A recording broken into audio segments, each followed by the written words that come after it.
Welcome to episode 170 of the Real World Nutrition Podcast. 5 things to consider for your wellness goals in 2025. Hi, everyone. Welcome to another episode of the Real World Nutrition Podcast. As I said in the opening, this is episode 170. And today, because it is the first week of 2025, I am addressing some things that you may want to consider for your wellness goals this year.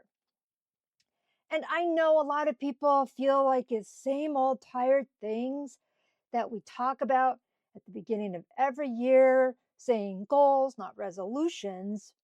But it's something where I do hear people make some of these goals and resolutions year after year, but also maybe not thinking of it in the right mindset to have success. So, these are 5 things I want to encourage you to consider this year as you are making goals related to your health and wellness. So, instead of having what most people tend to think of restrictive resolutions that are really often hard to maintain, at least more than for a few weeks, I want to help you and I help people focus on sustainable changes that support overall health, wellness, as well as happiness. And happiness is an important part of wellness because if you have dread related to some of these things related to your wellness, it is where you are less likely to do these things. So, first thing first here is I want to encourage you to add things to your overall diet rather than restrict things in your diet. And I want to emphasize this. I say this on a regular basis, or at least I feel like I do. Diet is a word meaning your overall pattern of eating. Sometimes people think of diet as a dreaded 4-letter word that means restriction, when really, originally, it did not. And I want to help people think of their diet as their overall pattern of eating. So many people start the year with a list of foods they're cutting out. So, no sugar, no alcohol, no white foods, no refined grains, no flour, no wheat. There's all these things where I know so many people, they go through this long list of things they don't or can't have, and it's exhausting. So, I want to encourage people to flip that script. So, rather than focusing on what you are cutting out or what you can't have, even if it's temporarily, focus first on adding more nourishing foods to your plate, to your habits, to your meals. So things like colorful fruits and veggies, whole grains, and high quality proteins. And this is where I encourage people to do this when they fit all of those foods from those various food groups into their daily diet, their daily intake.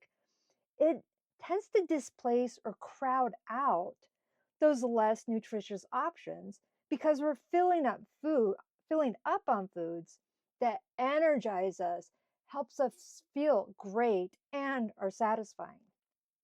So I say, let's encourage all of those foods, the fruits, the veggies, the whole grains, the high quality proteins. And then once you have all of those, go ahead and have what you want on the other types of foods. So adding foods rather than restricting actually creates a more positive mindset, a more positive relationship with food and with eating, and helps to avoid that deprivation mindset. So, this idea of if we can't have something, we feel like we are being deprived of it. So, when we go back to it, or have an opportunity to eat it, we may overdo it. So don't put things as off limits. Find the foods that are really, really good for us first, and then allow for the other types of foods that you feel might be bad for you when they're not really bad. It's just most people aren't getting enough of the foods they should have. Next up, movement, not punishment. So Daily movement is essential, but that doesn't mean every time we work out, it has to be intense or grueling or a high intensity workout. So, one of the things is I really get frustrated when I hear people talking about how they binge television shows. And I understand it means different things to everybody. And in my mind, it's literally sitting there watching this show over the course of 8 hours. Now, it's probably rare that somebody's actually doing that. But really, I want to just not just encourage daily movement, but movement throughout the day. So, again, this is not necessarily the full blown exercise workout every single opportunity. And choose activities that you enjoy doing. If you do not like doing something and you're dreading it, then it is less likely it will continue. So, activities like walking, like dancing, like doing yoga, if that's something you like to do, playing with your kids, playing with your pets. I've mentioned this in the past. My dogs insist on a daily walk. And that's an activity for me, considering they're all three small dogs, but we do a daily walk.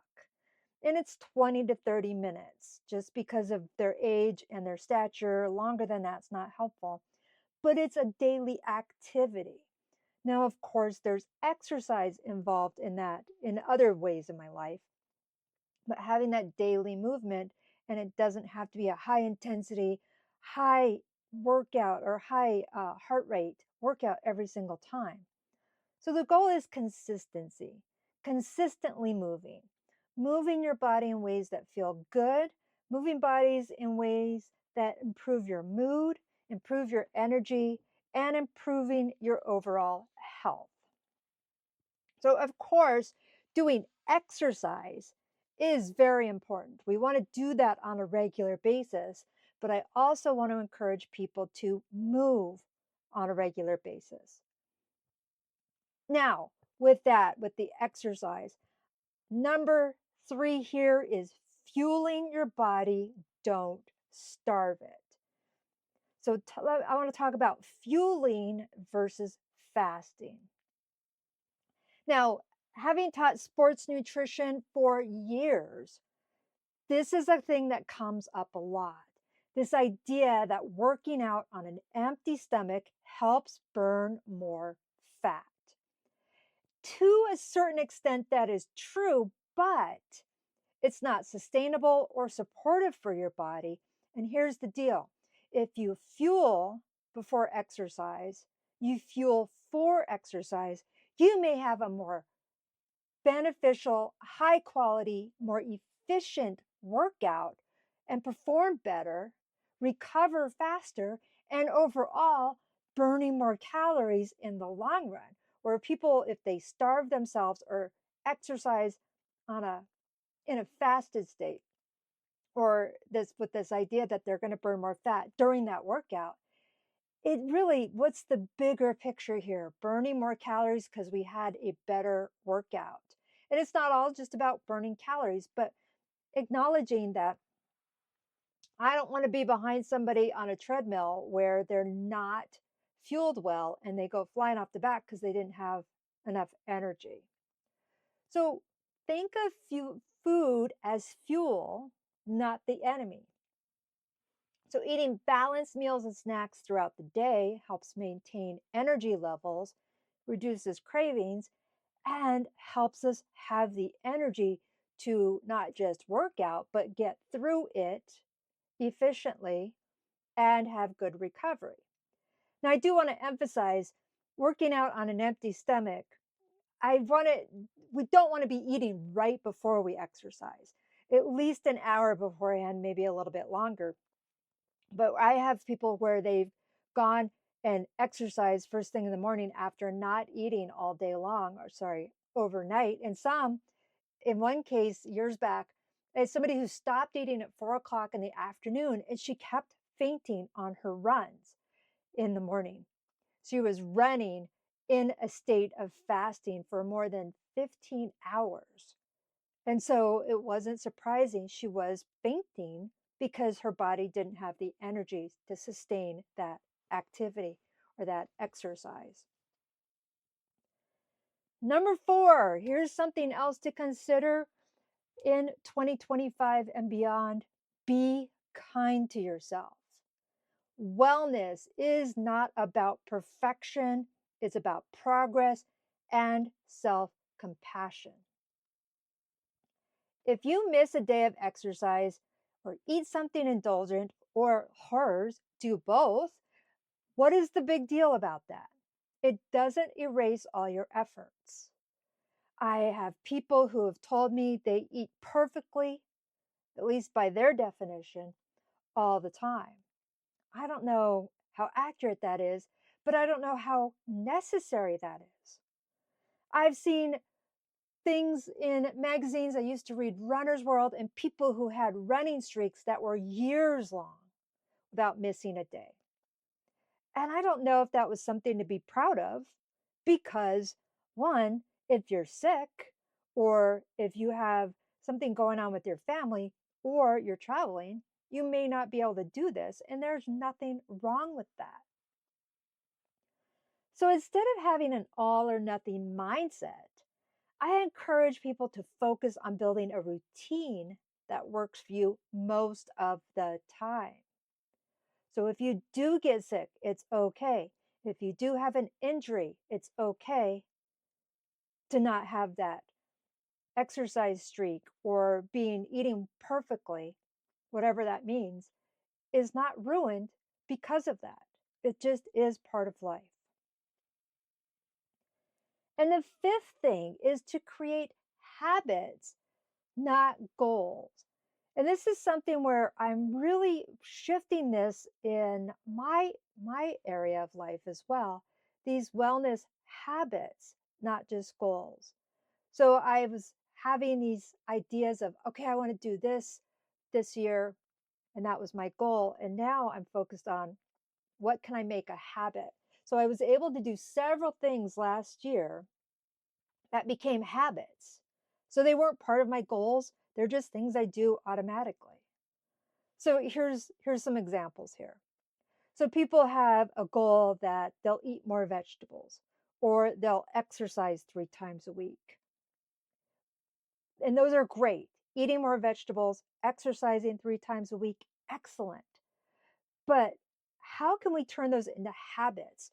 Where eating more vegetables isn't something we aspire to, it's something we do automatically.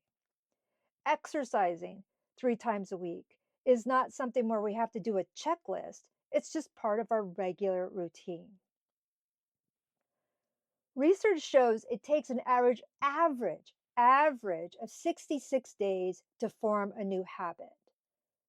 But this can vary widely from as little as 16 days to over 250 days.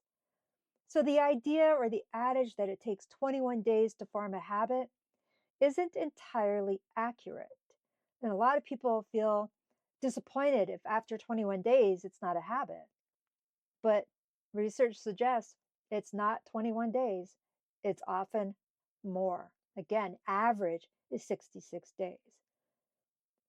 So, what I encourage people to do is to break goals into small, achievable steps. So, instead of I'll eat 5 servings of vegetables a day, start by adding 1 serving to your meals. Instead of I'll exercise every day, aim for it to be a 10-minute walk after dinner. So, with walking my dogs, it's a habit because when they first came to each one, the first one came and I took them on a walk right away. And it became a daily thing for us.